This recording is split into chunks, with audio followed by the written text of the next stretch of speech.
सर्वप्रथम सर्वांना जय शिवराय।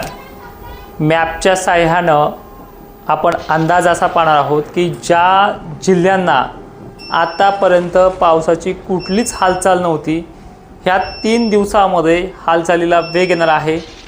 चांगल्या पद्धतीचा, तर काही ठिकाणी मध्यम स्वरूपाचा, तर काही ठिकाणी रिमझिम स्वरूपाचा पाऊस होणार आहे। कोणत्या तारखेपर्यंत अवकाळी राहील आणि कोणत्या तारखेपर्यंत मोसमी वातावरण बनून जाईल, मोसमी वातावरण आणि मान्सूनमधला फरक देखील तुम्हाला सांगणार आहोत। याच व्हिडिओच्या माध्यमातून शेवटपर्यंत पहा आणि एक महत्त्वाचा सुद्धा एक टोमणा मारायचा आहे, तो आपण व्हिडिओच्या ऐन मध्यभागी तो पाहूयात। तर लक्षपूर्वक ऐका। ही जी काही परिस्थिती आहे कलरनुसार आपण याच्यामध्ये दाखवण्याचा प्रयत्न करतोय की 31 मे आणि 2 जूनपर्यंत ही जी काही डिटेल आहे कलर करेक्शननुसार मार्किंग केलेले आहेत।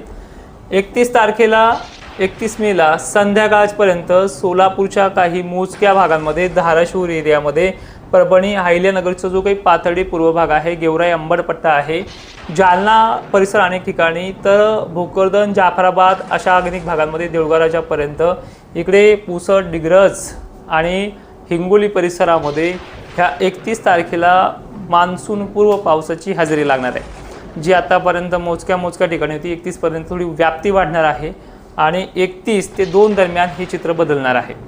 तर परिस्थिती अजूनही समजून घ्या की ह्या लातूरच्या पश्चिम भागात, परभणीच्या पश्चिम भागामध्ये, अकोला अमरावतीच्या तुरळक भागांमध्ये ह्या 2-3 दिवसांमध्ये पाणी होणार आहे। व्याप्तीचा विषय तुम्ही हा विषय समजून घेत नाही। एकाच रात्रीमध्ये, एकाच दिवसामध्ये जवळपास 100% व्याप्ती वापणारी कंडिशन 15 दिवसही नाही आहे, पण सुरुवात मात्र इथे दिलासादायक होईल। 31 पासून 2 जूनपर्यंत ह्या 3 दिवस आपल्याला अनेक ठिकाणी कशी कंडिशन राहील हे व्हिडिओच्या माध्यमातून पाहूयात। 31 मेचा पाणी जो आहे हा लाल जो रेशो आपण काढलेला आहे, अकोल्यापासून खालचा इकडा भाग, लातूर वगैरे भाग जो आहे त्या भागापर्यंत आहे। त्यानंतर 1 जून सगळ्यात महत्त्वाचे आहे। 1 जूनला आणि 2 जूनला धुळे जिल्ह्यात मालेगाव, जळगाव, बुरहानपूर, भुसावळ, पाचोरा या भागामध्ये, संभाजीनगरच्याही कन्नड, सिल्लोड, अजिंठा लेणीपर्यंत, त्यानंतर जाफराबादमध्ये सुद्धा अनेक ठिकाणी, जाफराबादमध्ये काही मागच्या वेळेस जे भाग सोडले ते ह्यावेळेस घेणार आहे। 2 तारखेपर्यंत तो कंप्लीट घेण्याचा प्रयत्न करेल। सुटले भाग तर 40% सुटतील, पण 60% व्याप्ती आहे। मागच्या वेळेस 20% होती, ठीक आहे। तर हा 1 जूनचा कंडिशन आहे। 1 जूनला हा पिवळा मार्किंग केलेला जो काही भाग असेल, शिर्डीच्या पूर्व भाग, वैजापूर परिसर, कन्नड, सिल्लोड परिसर, अहिल्यानगर, गंगापूर, पैठण, त्यानंतर लातूर, बीड, धाराशिव, परभणी, नांदेडपर्यंत ही याची मजल आहे 1 जूनची। त्यानंतर जो काही बीड पट्टा आहे, अंबड वगैरे, म्हणजे हा एरिया जो आहे हा एरिया 31 आणि 1 जूनच्या आसपास आहे। आता खरी कंडिशन आहे 2 जूनला। 2 जूनला ही परिस्थिती अशी उद्भवणार आहे की मेघगर्जना आणि वादळी वारे, अवकाळीपणा हा 2 जूनपासून कमी होत जाईल। म्हणजे जे काही गारपीट पडणं जे आता घडलं देऊळगाव राजाला आहे, हिंगोलीला पण आजची बातमी आहे कालच्या पावसाची की तिथे नदीला पाणी आलंय। तर ही जी काही कंडिशन आहे 2 जूनपासून मिडियम स्वरूपाची, पण अनेक भाग ह्या 2 जूनला, म्हणजे तुम्ही फक्त ध्यानात ठेवायचं आहे की 31 मेला हा सुरुवात केलेली मोजके आहे, पण 2 जूनपर्यंत याची व्याप्ती वाढणार आहे। तर व्याप्ती वाढायला सक्रियता मिळते अनेक भागांमध्ये। तो भाग म्हणजे मुंबई, पालघर, कोकण किनारपट्टी, नाशिक जिल्ह्यामध्ये सुद्धा अनेक भागामध्ये पाऊस पडत नव्हता। तो ह्यावेळेस बघा, पाऊस हा पेरणीच्या योग्यतेचा नाही आहे, पण सुरुवात मात्र अशी दमदार करेल की आपल्याला ह्या टायमिंगला पाहायला मिळेल की अशी पद्धत झाली म्हणून। आणि ही टायमिंग असू शकते बघा मॉडेलनुसार तरी,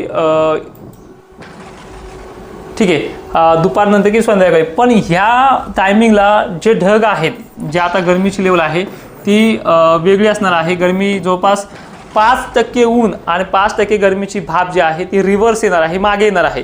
त्यामुळे रात्री 12-1 वाजेपर्यंत उकाडा जो जाणवतो तो डायरेक्टली 2 तारखेपासून नॉर्मली पाहता अत्यंत नॉर्मल होणार आहे। 100% त्याचा प्रभाव अनेक ठिकाणी कमी होऊन जाईल। तो भाग म्हणजे नाशिकपासून पूर्वेकडला।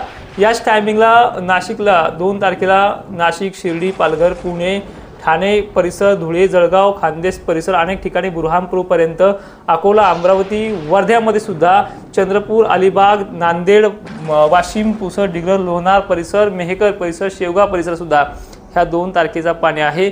पण याची व्याप्ती जर आपण लक्षात घेतली ना, तर हा जो टर्न आहे हा लातूर, परभणी, अकोला, अमरावती, भोकरदन, जाफराबादपर्यंत 2 तारखेला आहे।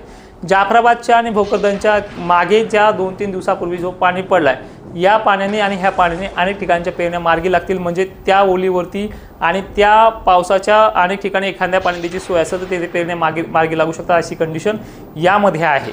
तर हे जे दिसतंय तुम्हाला, ही जी मार्किंग केलेली आहे याच्यामध्ये पाण्याची कमतरता भासणार नाही किंवा इथे दिलासादायक बातमी जी सांगतोय तुम्हाला वारंवार त्या पद्धतीनं वातावरण तयार होणार आहे। मग आता याच्यामध्ये पेरणी करावी का किंवा पेरणीला थांबावं का, तर अजून पेरणीला थांबावं, कोरडवाहू शेतकऱ्यांनी थांबावं। ज्याच्याकडे 1-2 पाण्याची सोय असेल त्यांनी 15 तारखेच्या आतमध्ये द्यायची गरज पडणार आहे, तर अशा शेतकऱ्यांनी थांबावं, कारण की हा जो पाऊस सक्रिय असणार आहे हा 3 ते 4 दिवसासाठी सक्रिय असणार आहे। म्हणजे उदाहरणार्थ हा 31ला सुरुवात मोजक्या ठिकाणी करतोय, 2 जूनला थोडी व्याप्ती वाढते, 1-2 जूनला, मग 4-5 दिवस तुरळक प्रमाणामध्ये, आणि हा 12 तारखेपर्यंत कमीच राहणार आहे। कारण की मोसमी वातावरण ज्यावेळेस बनतं त्यावेळेस वारे ॲक्टिव्ह होतात आणि वाऱ्यामध्ये जेव्हा ढग येतात, ढगामधनं पडणारा पाणी ते बारीक असतो आणि त्या बारीक पाण्यामुळे कोरडवाहू किंवा अनेक ठिकाणच्या शेतकऱ्यांना पेरणी करता येत नाही आहे। जवळपास तुम्हाला मी 15 आणि 16 सांगितलेली, ही तारीख सांगितलेली जवळपास 5 मार्च रोजी, आणि एक खतरनाक व्यक्ती काय म्हणतोय की त्यांच्या तारखा बदलल्या, तारखा पलटल्यात। मित्रा, आम्ही कधीच तारखा पलटत नाही, एक अंदाज चुकलेला आहे फक्त, आणि त्याचा बोबाटा तू एवढा उचलून धरायला आहे की तुला अकलीचा भाग नाही। विषय म्हणजे तू 15 दिवसाला आणि 20 दिवसाला एकदा चमकतोय, ठीक आहे, 20 दिवसाला आणि 15 दिवसाला चमकतोय, आणि त्याच्यामध्ये बी असं करायचं तसं कर। जुलै महिन्यापर्यंत गेल्या वर्षी तू तारखा देत आलेला आहे, ठीक आहे। एक 15 दिवस जर आम्ही थांबलो ना, तू बावचाळ्यासारखा होशील, तुला काहीच सुधारणार नाही आहे, कसं सांगावं काय सांगावं। आणि विषय महत्त्व म्हणजे 5 जूनला गेल्या वर्षी आपण अकाउंट खोललेले फेसबुकला, तो यापेक्षा 6000 फॉलोअर्स शिल्लक केलेत मी, विश्वास देऊ ते अकाउंट स्वतः चेक कर। 5 वर्षापासून ये ना घेतोय, तुला तेवढंही बी जमलं नाही आहे। स्वतःचा जो काही धंदा आहे ना, त्या धंद्याकडेच लक्ष दे।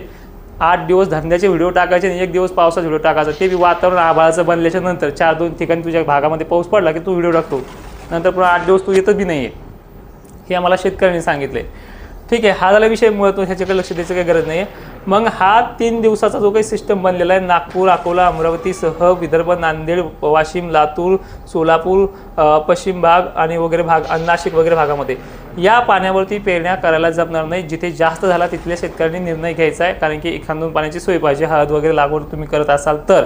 दुसरी महत्त्वाची गोष्ट, मग आपण ज्यावेळेस म्हणतोय की बाबा 31 पासून ते जवळपास 2-3 पर्यंत हा पाणी पडणार आहे, ह्या पाण्यानंतर पुन्हा गॅप आहे का, तर गॅप असा राहू शकतो, याच्यामध्ये गरमीची लेवल कमी होऊन जाणार आहे। ढगं रोज 10-12 तारखेपर्यंत असणार आहे, आणि 100% सांगतोय की 5-6 जूनला तळ कोकणामध्ये मुंबईसारख्या ठिकाणी हा पाणी आवर्जून येणार आहे।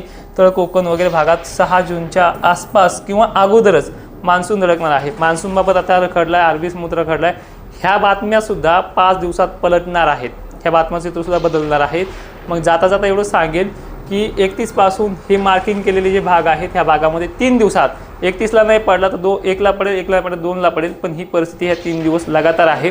त्यामुळे ह्या भागांना, जितक्या भागांमध्ये मी मार्किंग केली धुळ्यापासून वगैरे वगैरे वगैरे, याची व्याप्ती 100% नाही आहे, 30-40% भागांना होईल। काही ठिकाणी पेंडवालता, काही ठिकाणी बरा, काही ठिकाणी खूप कमी, अशा पद्धतीची कंडिशन आहे। यामध्ये पेरण्या करणं चुकीचं ठरेल, पण पेरणीच्या ऐकुतीची कंडिशन 16 पासून तर पुढे 25 पर्यंत राहते, आणि ह्या एवढा डिफरन्स का ठेवला आहे 15 पासून 25 पर्यंत, 10 दिवसाचा। कारण तुम्हालाही माहिती आहे, महाराष्ट्रात कितीही पाऊस पडला तर एका दिवसामध्ये संपूर्ण महाराष्ट्र भेटत नाही आहे। 4 दिवसामध्ये तो बेताला सुरुवात होतो, आणि 4 दिवसामध्ये बेतल्याच्या नंतर 4 दिवसामध्ये पेरण्या होतात। त्यामुळे 10 दिवसाचा डिफरन्स ठेवला आहे। ज्यांना पटते त्यांनी शेअर करा, लाईक करा आणि पुढे पाठवा। धन्यवाद। जय शिवराय।